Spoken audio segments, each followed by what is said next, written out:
प्रिय भाई बहनों, शुभाशीष।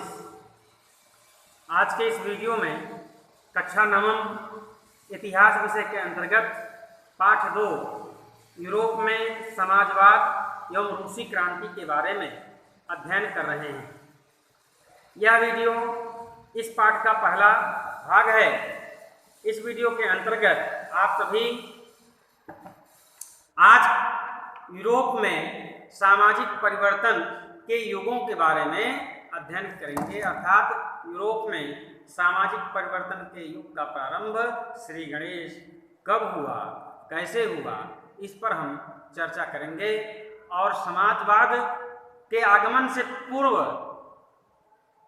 यूरोप में समाजवाद के आगमन से और फ्रांसीसी क्रांति के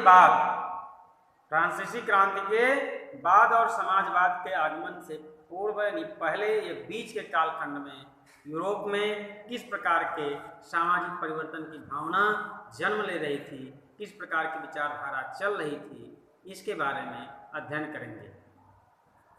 तो भैया बहनों, हम सभी जानते हैं कि फ्रांसीसी क्रांति एक ऐसी क्रांति थी, एक ऐसी राजनीतिक क्रांति थी, वह राजनीतिक ही नहीं, सामाजिक, आर्थिक, धार्मिक सभी प्रकार की क्रांतियों का उसमें समावेश था। और यह क्रांति पूरे फ्रांस में ही नहीं, पूरे यूरोप में ही नहीं, बल्कि विश्व में मानवता के अधिकारों का द्वार खोल दिया। मानव जागृत हुआ, अपने अधिकारों के प्रति आवाज उठाया, अधिकारों को जाना समझा, उसके प्रति आवाज उठाया। इसके परिणाम स्वरूप अनेक देशों में लोकतंत्र की स्थापना हुई, राजतंत्र की समाप्ति हुई, और जो राजतंत्र थे वो भी जनता के हितों की बात करने लगे, जनता के अधिकारों की बात करने लगे। इस प्रकार से जो फ्रांसीसी क्रांति थी उससे पूरा विश्व प्रेरणा लेकर के अपने यहाँ जन अधिकारों की बात करने लगा, अपने यहाँ क्रांतियों की शुरुआत करने लगा। तो इस प्रकार से फ्रांसीसी क्रांति के प्रभाव से संपूर्ण यूरोप में ही नहीं, पूरी दुनिया में सामाजिक, राजनैतिक, आर्थिक, धार्मिक परिवर्तनों का दौर शुरू हो गया, परिवर्तनों का काल शुरू हो गया। और इस परिवर्तन की लहर में पूरे विश्व की जनता, पूरे यूरोप की जनता, एशिया की जनता ये अपने अधिकारों की मांग करने लगी, जन अधिकारों की मांग करने लगी। इसमें दार्शनिकों का विशेष योगदान रहा, इसमें जो समाज सुधारक थे उनका विशेष योगदान रहा, इसमें जो आपके मध्यम वर्ग ने जन्म लिया समाज में उसका योगदान रहा, तमाम लोगों का योगदान रहा। और सभी देशों में नए विचारों के युग की शुरुआत हुई। व्यक्तिगत अधिकारों और शासन व्यवस्था से संबंधित विषयों पर अनेक प्रकार की चर्चा समाज में होने लगी, और इन्हीं चर्चाओं के परिणाम स्वरूप, इन्हीं परिस्थितियों के परिणाम स्वरूप यूरोप में और एशिया में, खासकर रूस में और समाजवाद की स्थापना हुई। समाजवाद के बारे में हम आगे चर्चा करेंगे, लेकिन पहले समाजवाद के जन्म लेने से पूर्व कौन कौन से वाद यूरोप में चल रहे थे, इन पर हम चर्चा करते हैं। तो हम सभी जानते हैं कि संपूर्ण यूरोप में और राजनैतिक, सामाजिक, आर्थिक क्षेत्र में अनेक परिवर्तन हुए, और उन परिवर्तनों के परिणाम स्वरूप 3 विचारधाराओं ने जन्म लिया। पहला उदारवादी, और दूसरा रूढ़िवादी, तीसरा रेडिकल, हम उसको कह सकते हैं। रेडिकल का शाब्दिक अर्थ है मौलिक, मूल विचारधारा, आस्थावान विचारधारा ने जन्म लिया, मूल तत्वों की विचारधारा ने जन्म लिया। तो इस प्रकार से हम उस पर विशेष चर्चा करते हैं। ये 3 विचारधाराएं आपके और यहाँ लिखी गई हैं, उदारवादी, रूढ़िवादी और रेडिकल। इन 3 विचारधाराओं पर हम आज के वीडियो में चर्चा करेंगे। तो भैया बहनों, हम सभी जानते हैं उदारवाद अर्थात इसको हम नरम दल भी कहते हैं, नरमवाद कहते हैं, कोमल विचारधारा कह सकते हैं, विनम्र विचारधारा भी कह सकते हैं। तो ऐसी विचारधारा जो दया, करुणा और मानवता पर आधारित हो, उस विचारधारा को हम उदारवाद विचारधारा कहते हैं। इसकी उत्पत्ति यूरोप में 17वीं शताब्दी में हुई और जॉन लॉक इस विचारधारा के जनक माने जाते हैं। यूरोप में जो विचारधारा उदारवाद की जन्म ली, उस विचारधारा के जनक जॉन लॉक माने जाते हैं। ये मत सोचिएगा कि उदारवाद की विचारधारा यूरोप से पहले किसी देश में जन्म नहीं ली थी। उदारवाद की विचारधारा हमारे देश में, हमारे देश की परंपरा जब से चल रही है, जब से यह देश चल रहा है, तब से उदारवाद की विचारधारा हमारे देश में जन्म ले चुकी थी। ये मत सोचिएगा कि गांधी जी ने उदारवाद की विचारधारा को जन्म दिया या यूरोप में जॉन लॉक ने सर्वप्रथम उदारवाद की विचारधारा को जन्म दिया। हमारे जो धर्म है, हमारे जो वेद हैं, हमारे जो पुराण हैं, वे पहले ही उदारवाद की विचारधारा को जन्म दिए थे, क्योंकि उनका जो आधार है वो उदारवाद की विचारधारा है। जो यूरोप में उदारवाद की विचारधारा जन्म ली, उसमें अनेक कमियां भी थी, उस पर आगे हम चर्चा कर रहे हैं। उसमें अनेक कमियां थी, लेकिन हमारे देश की जो उदारवादी विचारधारा है वो धर्म के 10 लक्षणों पर आधारित है और हमारे धर्म के हर मानस में, हिंदू मानस में वो जीवन पद्धति उसकी उसी विचारधारा पर चलती है और उसी विचारधारा के आधार पर वह अपने जीवन पद्धति को आगे बढ़ाता है। बाद में बीच में उसमें उग्रता की भावना आ जाए वो अलग विषय है, लेकिन हमारे यहाँ जो मानव जीवन पद्धति का आधार है वो उदारवादी विचारधारा है। तो जॉन लॉक ने 17वीं शताब्दी में यूरोप में उदारवादी विचारधारा को जन्म दिया और उसका पोषण किया। आगे चल करके उसी विचारधारा को, जॉन लॉक के विचारधारा को एडम स्मिथ और जेरेमी बेंथम ने उसे पोषित पल्लवित किया, आगे बढ़ाया।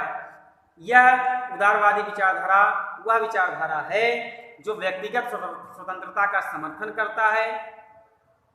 यह विचारधारा व्यक्तिगत स्वतंत्रता के समर्थन का एक राजनैतिक दर्शन प्रस्तुत करता है। इस सिद्धांत के अनुसार बुद्धिमान व्यक्ति ही सामाजिक संगठनों का स्थापना करता है। एक बुद्धिमान व्यक्ति जो होता है वह सामाजिक संगठनों का स्थापना करता है, सामाजिक संगठनों का गठन करता है, संगठन करता है। और वास्तव में जो बुद्धिमान व्यक्ति होता है वही सामाजिक परिवर्तन के लिए और अनेक सामाजिक संगठन बनाता है, समाज को जोड़ता है। तो सही बात है, उदारवादी विचारधारा के अनुसार जो बुद्धिमान व्यक्ति होता है वही सामाजिक संगठनों की स्थापना करता है और उसके माध्यम से देश में परिवर्तनों की लहर दौड़ाता है। आधुनिक विश्व में यह धारणा अत्यंत प्रचलित है कि जो भी और बुद्धिजीवी प्राणी हैं वो सामाजिक प्राणी माने जाते हैं और जो जिनके पास बुद्धि की कमी है और वो एकांगी जीवन व्यतीत करते हैं।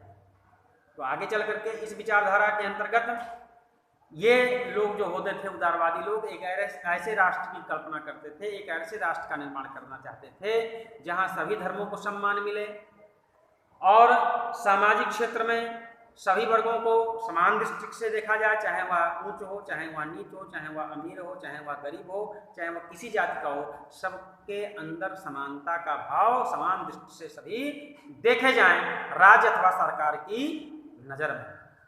ये नहीं को गरीब है, उसकी स्थिति गरीब है, वो निम्न जाति का है तो वह ऐसे ही उसको रहना चाहिए, ऐसा नहीं। सबको स्वच्छ रहना चाहिए, सबको शिक्षा मिलनी चाहिए, सबको उसके अधिकार मिलने चाहिए, जो मानवता के अधिकार हैं, मानव अधिकार सबको मिलने चाहिए। तो इस प्रकार की भावना को उदारवादी विचारधारा पोषित पल्लवित करता आया। यह लोकतांत्रिक व्यवस्था का समर्थन करता था, लेकिन सामूहिक लोकतंत्र का विरोध करता था और सार्वभौमिक वयस्क मताधिकार का विरोध करता था। सामूहिक लोकतंत्र और लोकतंत्र क्या है? यह जो वर्तमान सरकारें थी, जो वर्तमान तंत्र व्यवस्था प्रशासन था, उस प्रशासन में लोकतंत्र का समर्थन करता था यह विचारधारा, लेकिन सामूहिक लोकतंत्र का विरोध करता था। सामूहिक लोकतंत्र अर्थात सभी लोग और मिल करके और सरकार बनावें, इसका विरोध करता था। वह यह चाहता था कि जो सरकार वर्तमान में है, चाहे वह राजतंत्र हो, चाहे वह कुलीन तंत्र हो, चाहे वह संघतंत्र हो, वह लोकतांत्रिक रूप से और शासन प्रशासन को चलाए। यह है। और यह सार्वभौमिक वयस्क मताधिकार का विरोध किया, क्योंकि इसका मानना था कि मताधिकार का प्रयोग केवल पुरुष ही करें, महिलाएं नहीं। महिलाएं नहीं करेंगी तो सार्वभौमिक स्थिति नहीं बनेगी। तो सार्वभौमिक मताधिकार का विरोध, और उन पुरुषों में भी प्रायः उनका मताधिकार मिले, उनको मताधिकार मिले जो धनी वर्ग हैं, जो संपत्ति वाले लोग हैं, उनको मताधिकार मिले। तो यह व्यवस्था जो यूरोप में उदारवादी व्यवस्था थी, उदारवादी विचारधारा थी, इसका विरोध हुआ समाज में, और इन्हीं विरोधी स्वभाव के कारण इस विचारधारा को लोग आगे नहीं ले जा पाए और आगे समाजवाद की विचारधारा जन्म ली। इस विचारधारा की एक खासियत थी उदारवादी विचारधारा की कि यह स्वतंत्र और स्वायत्त शासी न्यायपालिका की स्थापना के पक्ष में थे। यह चाहते थे कि देश में एक स्वतंत्र न्यायपालिका हो जो निष्पक्ष शासन और निष्पक्ष न्याय लोगों को प्रदान कर सके, और ये व्यक्तिगत अधिकारों का समर्थन करते थे, अर्थात हर व्यक्ति को और उसके आवश्यकता के अनुसार, उसकी क्षमता के अनुसार अलग अलग अधिकार मिले, और ये वंश पर आधारित जो अनियंत्रित सत्ता थी उसका विरोध करते थे। तो कुछ चीज़ें, कुछ अच्छाइयों के कारण यह कुछ समय तक प्रचलित रहा, लेकिन आगे चल करके इसका विरोध हुआ, इसको विरोध के स्वर झेलने पड़े और यह विचारधारा समाप्त हुई। उसी समय एक विचारधारा और चल रही थी इसी के पैरेलल, जिसका नाम था रूढ़िवादी विचारधारा। आगे लिखा है बोर्ड में रूढ़िवादी। रूढ़िवादी अर्थात ये लोग जो प्राचीन काल से जो परंपराएं विचार चले आ रहे हैं, उन्हीं विचारों के माध्यम से देश का शासन चले, उन्हीं विचारों के आधार पर देश का शासन चले। यह रेडिकलवादी और उदारवादी दोनों के विरोधी थे। यह अपनी परंपराओं को त्यागना नहीं चाहते थे। जो भी परंपराएं थीं उनको लेकर शासन प्रशासन को चलाना चाहते थे। वास्तव में रूढ़िवादी समाज में व्याप्त एक ऐसी विचारधारा थी जो केवल पारंपरिक मान्यताओं का अनुकरण करती थी। जो पारंपरिक मान्यताएं थी उन्हीं का अनुकरण करना था, और तर्क और वैज्ञानिकता, तार्किकता और वैज्ञानिकता के स्थान पर ये आस्था को मानती थी। तर्क और वैज्ञानिकता इसके विचार में नहीं थे। उसका जो खंडन करते थे ये लोग, तर्क का और वैज्ञानिकता का, विज्ञान का, ये खंडन आस्था के आधार पर करते थे, अर्थात ये आस्था को महत्व देते थे। यह विचारधारा सामाजिक, राजनीतिक, नैतिक मान्यताओं का समुच्चय थी, जो चिरकाल से प्रचलित मान्यताओं और व्यवस्था के प्रति आसक्त थी, मोहित थी। परंतु फ्रांसीसी क्रांति के पश्चात इनकी सोच में भी परिवर्तन आया और इन्होंने परिवर्तन को स्वीकार किया। परंतु ये परिवर्तन तो करना चाहते थे, लेकिन उन मान्यताओं को भी साथ लेकर चलना चाहते थे, उन मान्यताओं के आधार पर परिवर्तन करना चाहते थे, क्योंकि समय की मांग रहती है कि किसी भी व्यवस्था में, किसी भी संगठन में, किसी भी व्यक्ति में और समय के अनुसार परिवर्तन हो। तो ये परिवर्तन चाहते थे। परिवर्तन जो है वो स्वीकार किए 19वीं शताब्दी में फ्रांसीसी क्रांति के पश्चात। परंतु ये उन मान्यताओं को भी उसमें लागू करना चाहते थे जो मान्यताएं प्राचीन काल से चली आ रही थी, जो इनके लिए, जो इनको अच्छी लगती थी, जो इनके आस्था को बनाए रखती थी, आस्था को ठेस पहुंचाने वाले विचार ये नहीं जो है स्वीकार करना चाहते थे। इस प्रकार का परिवर्तन वो नहीं चाहते थे। आगे है रेडिकल। रेडिकल का जो शाब्दिक अर्थ है वो मूल है, मौलिक है। आप विज्ञान में भी रेडिकल शब्द सुनेंगे। विज्ञान में रेडिकल शब्द जो चाहे फिजिक्स हो चाहे केमिस्ट्री हो, तो जिन मूल तत्वों से जो पदार्थ बना है उन्हीं मूल तत्वों को रेडिकल कहते हैं, अर्थात मौलिक तत्व कहते हैं। जैसे कोई भी और कण बना है, कोई भी तत्व बना है तो उसका एक परमाणु होता है, उसका एक अणु होता है, कण होता है, वही क्या है? मूल है, वही रेडिकल है, वही मौलिक है। ऐसे ही जो समाज में जो विचारधारा प्रचलित थी नैतिकता की या आस्था की, वह विचारधारा ही, उस विचारधारा के आधार पर ही वो देश का शासन प्रशासन चलाना चाहते थे। अर्थात उन मूल तत्वों को जोड़ करके और शासन प्रशासन को चलाया जाए, आगे परिवर्तन किया जाए, ऐसा विचार रखने वाले लोग रेडिकलवादी कहलाए। ये समाज में, समाज के जो मौलिक तत्व थे उनको लेकर चलना चाहते थे। समाज के मौलिक सिद्धांतों पर आधारित इनकी विचारधारा थी, इसलिए इन्हें रेडिकलवादी कहा गया। यूरोप में रेडिकल समुदाय के लोग एक ऐसी सरकार के पक्ष में थे, एक ऐसी सरकार स्थापित करना चाहते थे जो देश की जनसंख्या के बहुमत का समर्थन करता हो, बहुमत के समर्थन पर आधारित हो। यह समूह महिला अधिकारों का समर्थन करता था तथा व्यक्तिगत संपत्ति के संकेंद्रण, अर्थात किसी एक व्यक्ति के पास संपत्ति का संकेंद्रण का विरोधी था, अर्थात पूंजीवाद का विरोधी था, समाजवाद का समर्थन करता था। तो आगे इन विचारों के विलुप्त होने के पश्चात या इन विचारों के एक रूप होने के पश्चात यूरोप में एक ऐसी विचारधारा जन्म ली जिसे समाजवाद कहा गया। समाजवाद विचारधारा का पोषक या जन्म या पिता उसको कह लीजिए, जन्म देने वाला कह लीजिए, वो कार्ल मार्क्स था। तो आगे हम अगले वीडियो में यूरोप में समाजवाद के उदय के बारे में हम पढ़ेंगे। अभी आज हमने जो पढ़ा यूरोप में सामाजिक परिवर्तन के युग के बारे में पढ़ा, इसका हम जो मैटर है लिखने वाला, लेखन सामग्री आपको हम वीडियो के साथ भेज रहे हैं और उसको तुरंत अपनी कॉपी में नोट्स तैयार करते रहिएगा। आज के वीडियो में बस इतना ही। धन्यवाद।